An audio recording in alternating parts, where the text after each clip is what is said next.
Alors maintenant, nous allons voir le système d'authentification.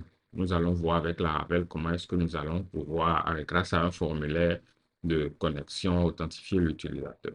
D'accord? Notre première chose que nous allons voir, c'est d'ouvrir notre modèle user.php. Et nous pouvons utiliser ce modèle-là, donc l'utilisateur, nous pouvons nous connecter avec cet utilisateur. Et c'est ce trait pas cette classe qui nous permet de savoir que nous pouvons utiliser ce modèle comme euh, le modèle qui va nous servir d'authentification.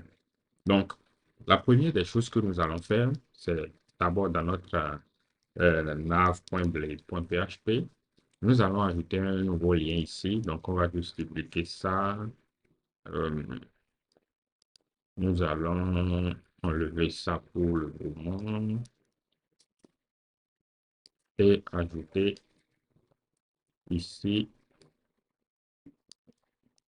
connexion. Voilà. Donc, si nous réactualisons, nous avons ça et nous pouvons essayer de mettre un flex euh, avec un cap de 2. Voilà. Donc, nous allons ce bouton de connexion. Donc, ce que nous voulons faire, c'est lorsque nous cliquons sur ce bouton, pouvoir afficher un formulaire de connexion. Pour ce faire, nous allons créer un nouveau contrôleur. D'accord? Donc, nous allons nommer ce contrôleur-là login controller. D'accord? Ou bien hôte controller, ce que vous voulez. Mais nous allons le nommer login controller. Donc, on va faire PHP artisan, make controller et on va faire un login controller. Voilà.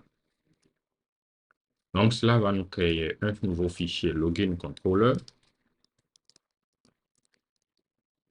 Et nous allons pouvoir implémenter notre logique de connexion ici.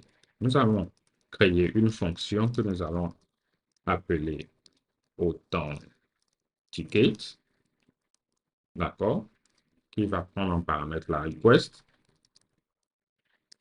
Et voilà. Ensuite, nous allons ouvrir notre fichier web.php et enregistrer la route correspondante. Donc ici, notre route sera, d'accord, d'abord petit post qui sera /login. Ensuite, notre contrôleur login contrôleur. Et ensuite, notre authenticate.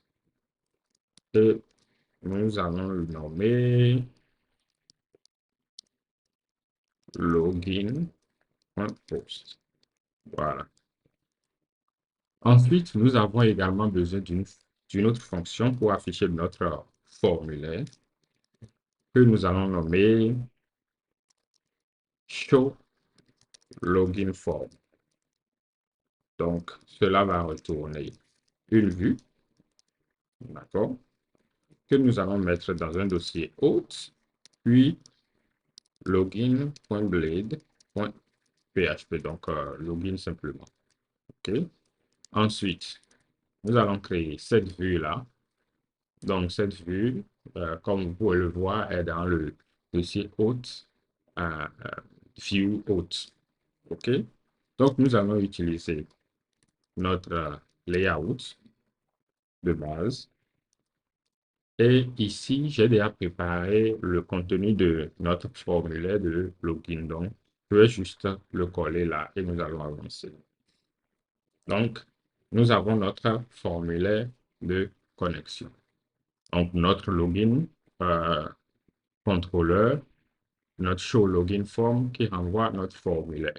Alors, si nous venons au niveau de notre web.php, nous allons définir également cette route-là. Donc, route, le point de point get. Nous allons faire le /login, d'accord, avec notre login contrôleur, puis notre show login form. Donc, ici, le name, nous allons le nommer login.get. Voilà. Donc, ici, pour dire que c'est la version get de notre login et la version post ici. Si nous retournons dans le navigateur, euh, d'abord, au niveau de notre nav, nous allons appeler cette route-là. Donc, ici, nous allons faire une route. Et ici, c'est notre login.get. Si nous réactualisons et nous cliquons ici, nous avons oublié le titre. Voilà. Nous avons ce formulaire de login là. Donc, ce que nous voulons maintenant, c'est que lorsque nous remplissons ces informations et nous soumettons, nous allons être connectés. Alors, comment est-ce que nous allons le faire? Donc, dans un premier temps, nous allons aller dans notre login. Voilà, ici. Nous allons enrouler ceci, tout ça, d'une balise forme. Voilà. On va essayer de voir si ça change quelque chose. Bien. Ensuite, l'action. L'action, nous la connaissons, c'est notre route login.post. D'accord? La méthode, c'est post. Et c'est tout ce qu'on a à faire pour le moment. Donc, ici, nous allons juste faire un dd de $request all et voir ce qu'on a là. Donc, là, nous allons insérer notre email. Donc, mon site, admin.net. Et là, voilà. Désolé, j'ai oublié ici de mettre password et là, d'ajouter à notre balise forme le CSRF. Voilà. Donc, nous allons reprendre. Donc, mon site, admin.net. Et ici, voilà. Donc, comme vous pouvez le voir, nous avons tout ce qui a été envoyé dans notre request. Maintenant, nous allons procéder à la connexion. Dans un premier temps, nous allons procéder à la validation des données qui ont été envoyées. Donc, nous allons définir une variable que nous appellerons credential. Et dans cette variable-là, nous allons faire la validation. Donc, request validate. Et nous avons ici un tableau. Donc, on a envoyé l'email qui est ici. Nous allons faire un required. Ensuite, nous allons dire que c'est un email. D'accord? Donc, il faut qu'il valide l'email. Ensuite, nous avons notre password qui est required aussi. D'accord? Nous allons juste mettre ces deux-là. Ensuite, nous allons utiliser une fonction de Laravel, une méthode de Laravel, qui est la méthode attempt, qui va nous permettre maintenant de procéder à l'authentification. Donc, on va dire si, d'accord, auth. Donc, on utilise la façade auth, OK, et on utilise la méthode attempt credentials. Donc, lorsque cette fonction-là va essayer d'authentifier, il va chercher un utilisateur, d'accord, OK, dont l'email correspond à ceci et le mot de passe correspond à ceci. Si c'est bon, il va envoyer un booléen truc, d'accord. Donc ici, nous allons faire un request session pour régénérer la session, regenerate. Ensuite, nous allons retourner vers, disons, je dirais, Nous allons ici utiliser la méthode intended. D'accord? Et nous allons faire notre dashboard ici. On va le changer tout à l'heure. Alors, cette fonction sert à quoi? Cette méthode sert à quoi? Elle sert à rediriger vers la page que l'utilisateur essaie d'atteindre avant d'être redirigé sur le formulaire de connexion. Donc, ce qu'il faut savoir, c'est que lorsqu'une page est protégée, c'est-à-dire lorsqu'il faut que vous soyez connecté avant d'attendre une page, si vous accédez à cette page-là, vous serez automatiquement redirigé vers le formulaire de connexion. Et une fois la connexion faite, la Ravel vous retournera automatiquement vers cette page-là. Donc, notre autre atteinte va essayer d'identifier l'utilisateur, de loguer l'utilisateur. Si c'est bon, on va régénérer la session, on va rediriger l'utilisateur. Mais par contre, sinon, on va retourner sur la même page, donc back, sur notre page d'août. Ensuite, nous allons retourner là avec des erreurs, donc with errors. Et l'erreur, c'est par rapport à l'email où nous allons dire euh, les identifiants de connexion fournis ne sont pas bons. Voilà. Donc, les identifiants de connexion fournis ne sont pas bons. Et cette erreur, nous allons seulement l'attribuer au mail. Donc, only input avec la fonction only input. Et nous allons dire que c'est par rapport à l'email. Alors, ça va faire quoi concrètement? Lorsqu'on envoie des erreurs ici et on le dit que c'est de with only input, arrivé là, euh, l'erreur s'affichera uniquement là. Donc, c'est ce que ça veut dire. OK? Maintenant, qu'est-ce que nous allons faire? Nous allons essayer d'abord d'enregistrer des utilisateurs. Comme vous pouvez le voir, nous n'avons pas d'utilisateurs dans notre base de données. Donc, nous allons nous servir pour cela des seeders. Pour ce faire, nous allons juste faire un user, factory, et nous allons faire un create. Donc, nous allons exécuter la commande php artisan,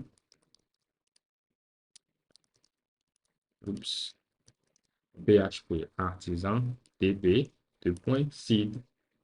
Et une fois que notre donnée est seedée, si nous revenons ici et nous réactualisons, nous avons notre nouvel utilisateur. Donc, nous connaissons le mot de passe de cet utilisateur-là, hein, c'est password. Et là, nous avons son email. Donc, son email, c'est ceci. Moi, je vais juste le changer. Je vais mettre mon site. Voilà. Donc, nous avons mon site, ça. Voilà un peu par rapport à l'email. Maintenant, nous allons essayer notre technique d'authentification. D'abord, nous allons essayer d'entrer un mauvais mot de passe. Donc, je tape n'importe quoi, je soumets. Vous voyez, les identifiants de connexion fournis ne sont pas bons. Donc, nous sommes ici. Voilà. Ensuite, nous allons maintenant taper le bon mot de passe, donc password.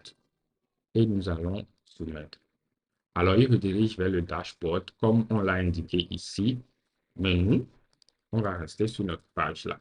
Alors, comment le savoir que concrètement on est connecté? Nous allons partir sur notre fichier welcome.blade.php et ici, nous allons juste faire un DD, d'accord, de host user. Voilà. Donc, en fait, ce helper hôte là va retourner en fait chose là, une instance de l'authentification. Donc, quand vous allez accéder à la fonction, bien la méthode user, cela va vous retourner l'utilisateur qui est connecté.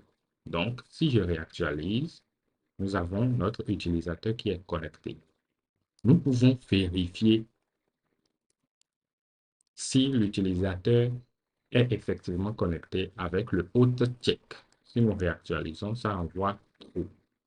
D'accord? Donc, ça prouve que notre utilisateur est bel et bien connecté. Alors, nous allons partir dans notre fichier nav.blade.php et nous allons remplacer cette connexion-là. Donc, ce qui veut dire qu'en fait, lorsque nous avons notre connexion ici, c'est que l'utilisateur n'est pas connecté. Mais s'il est connecté, on doit pouvoir afficher autre chose, n'est-ce pas? Donc, c'est ce que nous allons faire. Nous allons faire une condition, d'accord? Donc, nous allons faire un if, OK? Et nous allons utiliser le auth check.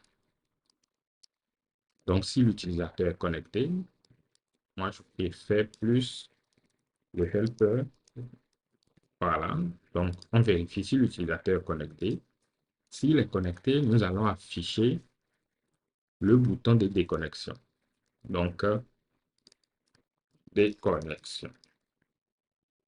Mais sinon, c'est là que nous allons afficher notre bouton de connexion. Voilà. Donc, si je réactualise, nous avons bel et bien notre bouton de déconnexion. Alors, concernant le bouton de déconnexion, comment est-ce qu'on le fait? Donc, déjà, nous allons ici mettre ça. Ici, dans notre login controller, créer une nouvelle méthode, d'accord, logout. Donc, au niveau de notre fonction logout, qu'est-ce que nous allons faire? Alors, nous allons d'abord créer notre route pour cela, d'accord? C'est une route de type post. Donc, logout,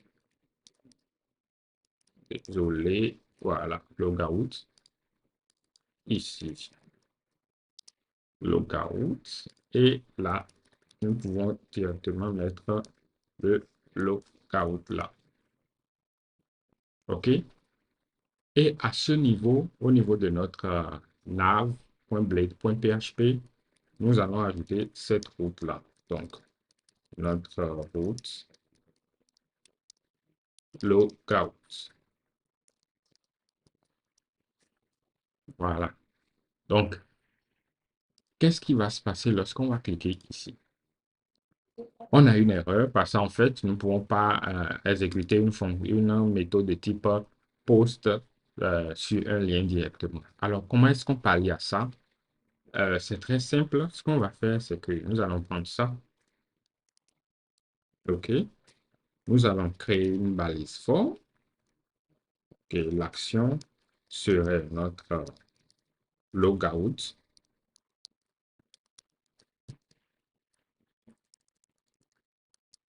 Et nous allons mettre un bouton ici. Donc, nous allons juste faire un button. Voilà. Et nous allons faire un P. Connexion. Voilà. Donc, déjà, on peut voir à quoi cela ressemble. Voilà. Donc, en fait, rien ne change, mais cette fois-ci, maintenant, on a un bouton qui va exécuter une requête de type post. Il faut que nous mettons la méthode là. Voilà. OK. Donc, au niveau de notre logout, nous allons faire un DD là pour nous assurer que nous venons à ce niveau-là. Donc, quand nous cliquons, désolé, il va falloir qu'on ajoute le token CSRF. Voilà. Donc, on reprend. Si nous affichons, voilà. Donc, maintenant, nous allons procéder au logout dans la déconnexion. Pour ce faire, c'est très simple. Nous avons toujours la façade haute et la méthode logout. Aussi simple que ça. Ensuite, nous allons toujours récupérer la request. Et là, nous allons partir sur la session et nous allons invalider la session avec la méthode invalidate. Ensuite, nous avons fait un regenerate ici. Nous allons refaire un regenerate, mais comme ceci. Voilà.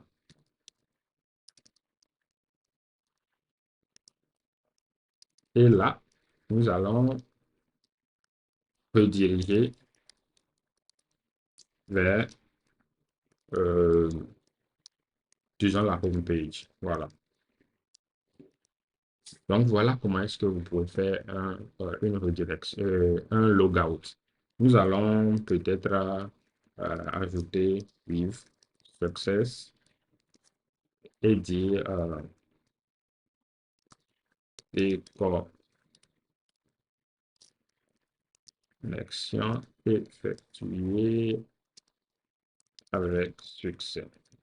Désolé pour les accents, hein. Donc, nous repartons et voilà. OK, donc des connexions effectuées avec succès. Et si nous essayons ici maintenant, nous avons notre déconnexion et vous voyez que notre bouton connexion. Alors, au niveau de notre welcome, si nous essayons de faire encore notre auth check, vous allez voir que nous avons un false ici ou bien le auth user, euh, nous avons un nul ici parce que aucun utilisateur n'est connecté. Alors, donc voilà comment simplement vous pouvez créer un système d'authentification. Vous allez créer une fonction login ou authentiquer tout ce que vous voulez, valider les données, euh, utiliser la fonction attempt et régénérer la session. Mais vous avez une autre manière. Vous pouvez également utiliser la fonction auth login. Et le login là va prendre une instance, comme vous pouvez le voir, de authenticable. Et tout à l'heure, je vous avais montré le user, il extend de authenticable. Donc, une instance de votre modèle user, quoi. Ou si vous n'utilisez pas le modèle user pour faire l'authentification, le modèle que vous aurez utilisé, vous mettez une instance de ça. Alors concrètement, comment ça se passe? Vous allez manuellement checker maintenant dans la base de données du style, vous faites un user, where, d'accord, et vous faites email est égal à ça. Donc, request, email, et vous faites un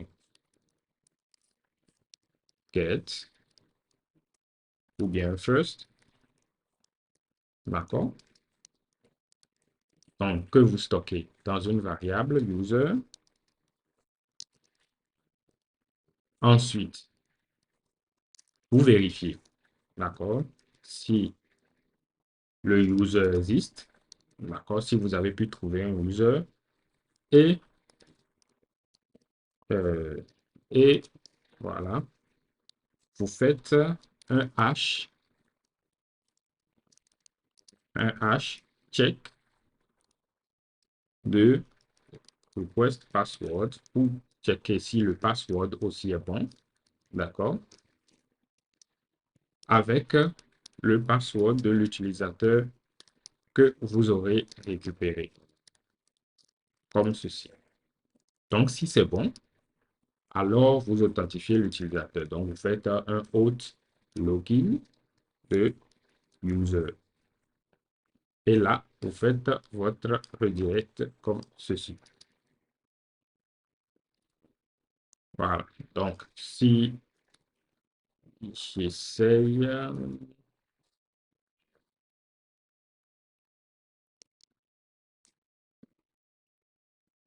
donc, nous allons essayer. Nous allons faire une connexion. Mon site, example.org. Je tape du n'importe quoi, je valide. Ouais, les identifiants fournis ne sont pas bons. Maintenant, je tape le bon mot de passe qui est password. Désolé, je l'ai mal tapé. Password. Donc, désolé, j'ai fait une erreur ici. Voilà. Donc, Nous allons tester, je mets mon mail, je mets du n'importe quoi là, et vous voyez, identifiant de connexion, c'est pas bon. Je tape le bon mot de passe, password. Ce n'est pas bon, oui, parce que ici, nous avons le point password. Voilà. Donc, et nous sommes bel et bien connectés. Donc, voilà plusieurs façons de le faire, hein. À vous de choisir la façon qui est la plus bonne pour vous. Peut-être que vous aurez plusieurs autres vérifications à faire concernant l'utilisateur avant de le connecter ou simplement avec le mail et le mot de passe, vous pouvez directement le connecter. Donc, vous pourrez facilement utiliser la fonction Attend.